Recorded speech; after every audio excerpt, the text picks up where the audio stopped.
উনি কিছুটা শিখেছেন বলে আমার ধারণা ছিল, কিন্তু এখন কি দেখতে পাই, উনি বয়সের ভারে হোক, ওনার এই আপার চেম্বার, মানুষের শরীরে আপার চেম্বার করতা এই মাথা, আজকে ধরা সেই বুদ্ধি মেধা আজকে ধূলিসাৎ হয়ে গেছে। উনি আজকে মানুষের জমি, উনি সাথে আরেকটা চেয়ারম্যান, এই কি চেয়ারম্যান, আজও চেয়ারম্যান, পরে বললে জিজ্ঞাসা করি, মানি না মানি না মানি না বলতেছে। আমি বাবা শুনতো কি মানুষ না, এটাও জানি না, কথা বুঝছেন? আমি কি মানুষ না, এটাও জানি না। এই বানাইছি চেয়ারম্যান আমরা ভোটার নির্বাচনে, কত আওয়ামী লীগের নির্বাচনে, সারা মধ্য উত্তর বাংলাদেশের প্রত্যেকটা জায়গায় যেখানে বিএনপির কোন প্রার্থী নির্বাচিত হতে পারে নাই, আপনার সিলমারা নির্বাচন হয়েছে, এই সিলমারা নির্বাচনের মধ্যে এই ছেলেটা চেয়ারম্যান হয়েছে। আজকে চেয়ারম্যান হয়ে এত অতি উৎসাহিত হয়েছে, জেলা প্রশাসক ওনাকে বললে উনি মনে হয় বেহুশ হয়ে যান। আর জেলা প্রশাসক শাহিন সাহেব আমার সাথে কথা বলেছেন, আমি কথা হয়েছে দাড়ি কমা ফুল স্টপ মঞ্জুর রশিদ দেওয়ানকে, এই গফুরকে আমি চুলচেরা বিশ্লেষণ করেছি। আমি বলেছিলাম চর কাসিমের মাঠে যেভাবে আমরা বসেছি, এই 7টা মৌজার যে মাতবর আছে সবাইকে ডাকো, এখানে ঢাকার যারা আছে বড় ভাই ওনারা থাকবেন, আমি থাকবো, অ্যাডভোকেট শাহিন সাহেব থাকবে, আমরা পরস্পরের সাথে আলোচনা মত বিনিময় করে যেটা ভালো হয় আমরা সেই সিদ্ধান্তটা নেব। কিন্তু উনি আমার কথা শুনলেন না, উনি আমার সাথে বসলেন না, উনি আমাকে একটা বাহানা দেখাইলেন যে ঢাকায় মাহল সাহেবের বাসায় বসবো। এখন বলেন আমার এই যে চর কাসিমের যে সাধারণ ভাইয়েরা বা অন্যান্য 7টা মৌজার যে ভাইয়েরা আছেন, ওনাদের কি ভাড়া দিয়ে টেনে এই লোকগুলির কি ভদ্রলোকের বাসায়, ছোট্ট একটা যে বাসা, এই বাসার মধ্যে কি সবাইকে নিয়ে আলোচনা করার কোনো সুযোগ আছে? উনি আমাদের সাথে মঞ্জুর রশিদ দেওয়ান আলোচনা করলেন না, উনি আলোচনা করলেন টিওনো সাহেবের সাথে, উনি আমাদের সাথে আলোচনা করলেন না, উনি করলেন জেলা প্রশাসকের সাথে। আমরা একটা কথাই বলতে চাই, এই জমি আমাদের বাপ দাদার পৈতৃক সম্পত্তি আমাদের। আপনার বিয়েতে অনেক সময় ভুল হয়ে যায়, আপনারা দেখছেন না, আমার জায়গা আপনার নামে হয়েছে, ভুলে আপনার জায়গা আমার নামে রেকর্ড হয়ে গেছে, এরকম হয়েছে না? তো হইলে কি হয়, 30 দ্বারা মামলা হয়, প্রথম 30 দ্বারা হয়, 31 দ্বারা হয়, তারপর ল্যান্ড সার্ভেতে মামলা হয়। এই কোন প্রক্রিয়ায় হয় নাই। নজরুল আমি হাইকোর্ট থেকে যখন একটা শোকজ করলো জেলা প্রশাসকরে বা ভূমি জরিপ অধিদপ্তরের মহাপরিচালকরে যারা আছেন ওনাদেরকে শোকজ করলো যে এই যে এটা সঠিক হয়েছে কি হয় নাই এই ব্যাপারে তদন্ত রিপোর্ট দেওয়ার জন্য। সেই তদন্ত রিপোর্টে বলা হয়েছে সরকারি লোকজন, সেখানে শাহিন সাহেব, সেখানে সেলিম সাহেব কোনো কথা বলে নাই, সরকারি লোকজন তদন্ত করে বলেছে এই জরিপটা সঠিক হয় নাই, বেআইনি হয়েছে, ভুল হয়েছে। এখানে স্কুল আছে, এখানে আপনার রাস্তা আছে, এখানে বাজার আছে, কবরস্থান আছে, তাইলে এখানে যে বসত বাড়ি আছে, বড় বড় গাছপালা আছে, তাইলে এই জরিপটা ভুল হয়েছে। এই কথা কে বলছে? আপনারা বলছেন? আমরা বলছি? কে বলছে? খোদ সরকারের লোক, তারা তদন্ত করে তাদের তদন্ত রিপোর্টে বলছে এটা সঠিক হয় নাই। সুতরাং একটা সভা হয়েছে আপনার ভূমি জরিপ অধিদপ্তরে মহাপরিচালকের উপস্থিতিতে, আপনার সেই তদন্ত রিপোর্ট হয়েছিল, যে তদন্ত রিপোর্টের সাথে একমত পোষণ করেছেন আপনার কুমিল্লা জোনাল অফিস, উনিও এটার সাথে একমত পোষণ করছে। তারপরে এটার সাথে ঢাকার যে জরিপ অধিদপ্তর তারাও একমত পোষণ করছে, এবং একটা সভাতে সিদ্ধান্ত হয়েছে, ওনাদের বড় বড় কর্মকর্তাদের কোনো একক সিদ্ধান্ত হয় নাই, একটা সিদ্ধান্ত হয়েছে যে এই জরিপটা আবার করা হোক। এই জরিপটা ঠিক হয় নাই, এই জরিপটা আবার করো। সেই আদেশটা এখনো বহাল, কোর্টের আদেশ।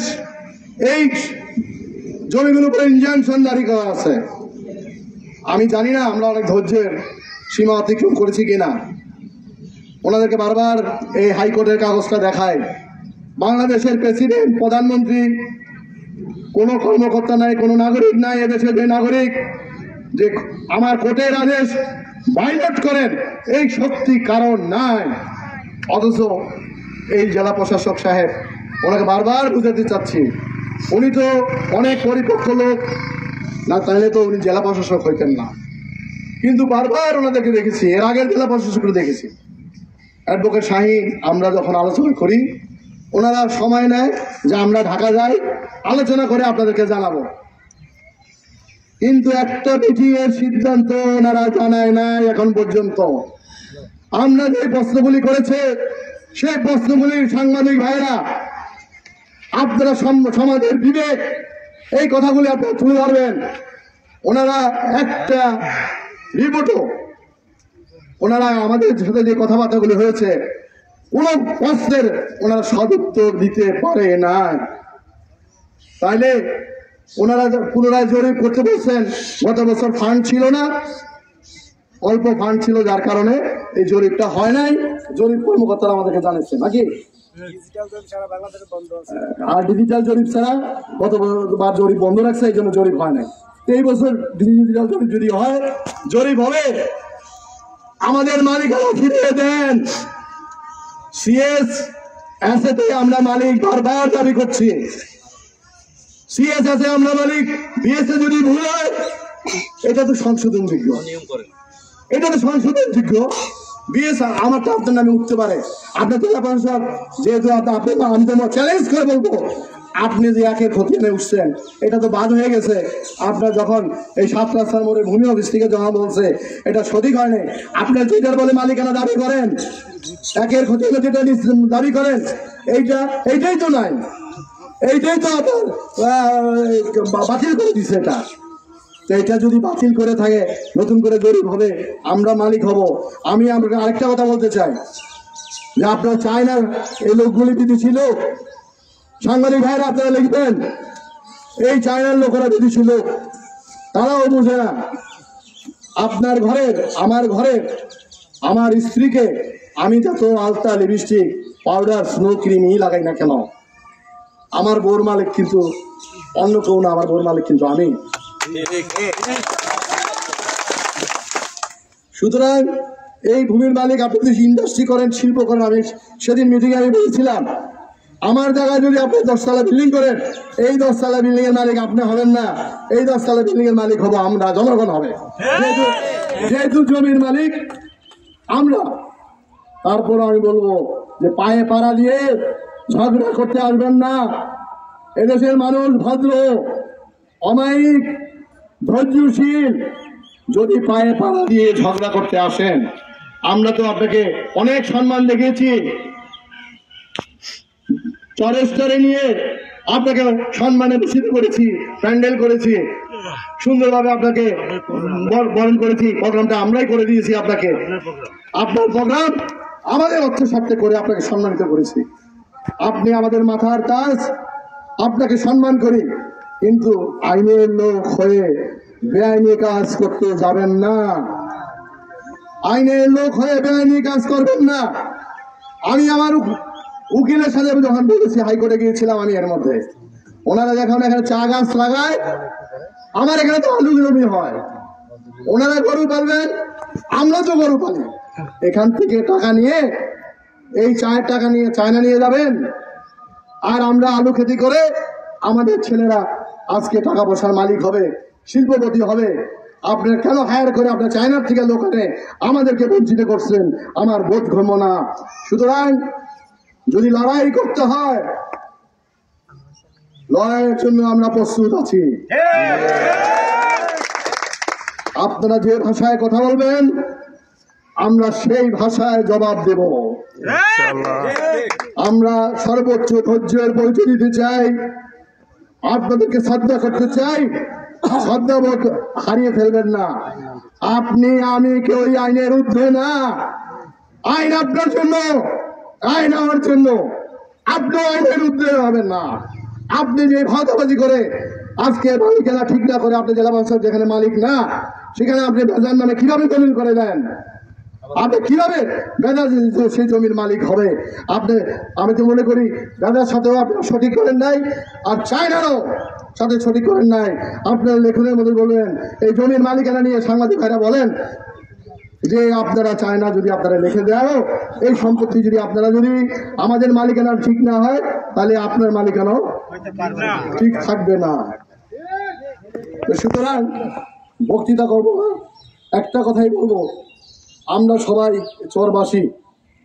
একটা শপথ করতে পারেন আমার সাথে? আমরা কোনো মায়ের সন্তান একজনকে রেখে আরেকজন যাব না। আমরা মাঠে থাকবো। আপনারা কি শপথ করলেন আমার সাথে?